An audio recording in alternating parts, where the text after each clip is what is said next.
Good evening everyone. তো তোমাদের যেরকম বলেছিলাম আমরা 13 তারিখে বেরোবো ভোর 4টের সময়, বাট সেই প্ল্যানটা ফলো হচ্ছে, বাট এক্স্যাক্টলি ফলো হচ্ছে না। তো আমরা 12 তারিখে বেরোচ্ছি, মানে 13 তারিখের বদলে আমরা 12 তারিখে বেরোচ্ছি। আর এখন বাজে সন্ধে 6:30। তো আমরা এখন বেরোচ্ছি। এ দেখো রাকাকে দেখে নাও, রাকা রেডি হয়ে গেছে। রাকা হাই বলে দাও। মামা হাই।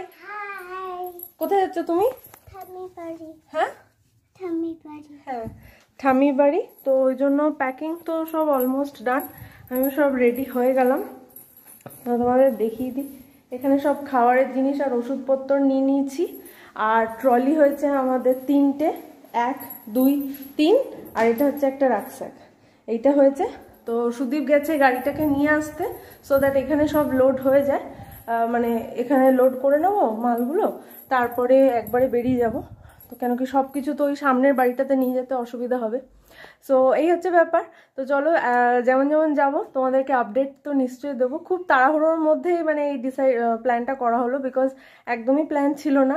ভেবেছিলাম কাল ভোরবেলাতেই বেরোবো, বাট দেন খুব তাড়াহুড়ো হয়ে যাবে আর সুদীপের উপর অনেক চাপ পড়ে যাবে। তো ওই জন্য আমরা ভাবলাম যে না, সন্ধ্যেবেলা বেরিয়ে যাই। তো সুদীপের অফিস কমপ্লিট হলো এই জাস্ট কিছুক্ষণ আগে, তো গাড়িটা নিয়ে আসছে, এখন আমরা বেরোবো।